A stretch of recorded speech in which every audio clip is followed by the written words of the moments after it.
Topic po natin, simple at murang lunas sa maraming sakit. Diba? Hindi lang hot water. Pwede yan sa maraming sakit. Tuturo ko sa inyo.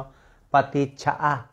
Pwede rin ang tsaa. Kung meron kayong chamomile tea, mas maganda pa. Maraming klaseng tsaa. May green tea at iba pa. Mas gusto ko lang itong mga chamomile tea, itong mga flower kasi wala siyang caffeine. Hindi siya nakakabog ng dibdib. So, maraming lunas po yan. Pwedeng pamparelax, pampatulog. Maraming benefit. Iisa-isahin natin benefit ng tsaa at hot water. Ito, pag chamomile tea, isang klaseng flower to, kahit anong brand, bilhin nyo, marami sa supermarket niyan. Pamparelax to talaga. Antioxidant, pampakalma. Basta may sakit ako, masama pakiramdam ko, masakit ang tiyan, di makatulog, may empacho, basta masama ang feeling mo kahit ano, pwede tong chamomile tea. Stress, di makatulog, nervyos, halo-halo. Number 1, pamparelax. Okay, sa gabi, hot water, lalo na po sa mga nagkakaedad. Kung kayo ay above 40, 50, 60 years old, iwas na sa malalamig. Yung malalamig na tubig, malalamig na juice, hindi na okay sa tiyan. Kasi nga, ang tiyan ng tumatanda, mas mabilis mag-spasm, mas naiimpatcho.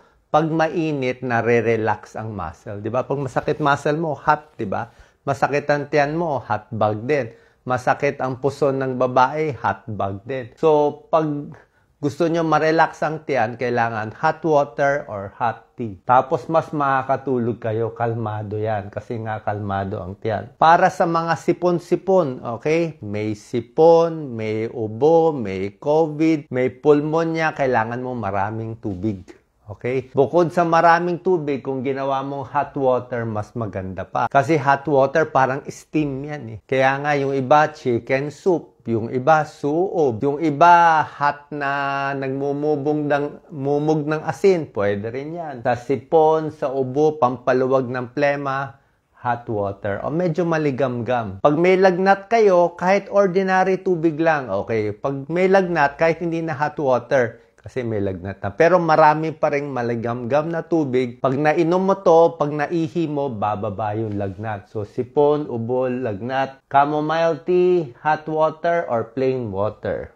Pampaluwag ng plema. Sabi nga, kasing bisa pa ng mga over-the-counter na pampalabnaw ng plema, ang tubig. Ito, number 3, stomach ache. Pag walang pera, o sige, hot water na lang. Pwede. Pero kung may budget, pwede itong chamomile tea, nakaka-relax.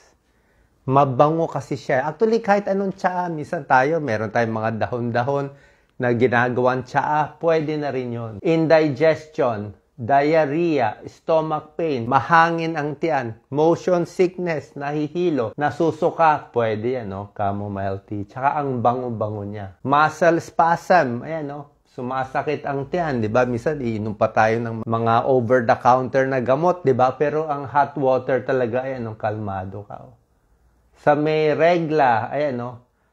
Sumasakit ang puson, naglalabas ng prostaglandin. Ito yung nagkakos ng pain. Ang chamomile tea, pinapababa niya yung prostaglandin. So, less pain, less spasm. Pag walang pera, hot water, pwede na. Bawas sa stress.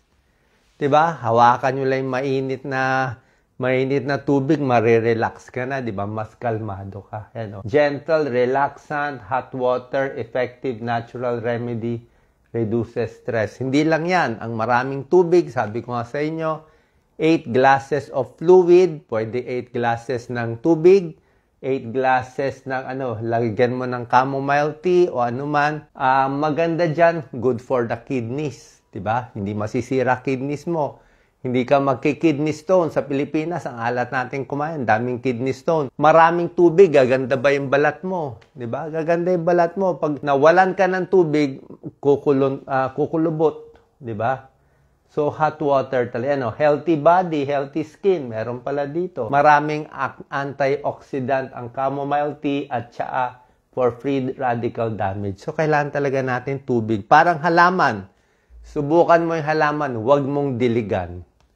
Okay? Ano mangyayari sa halaman, huwag mong diligan? Mamamatay. Yung tao, huwag mo pa inumin ng tubig. Sige, gawin mo 1 basong tubig lang sa araw. Tingnan natin ano mangyayari.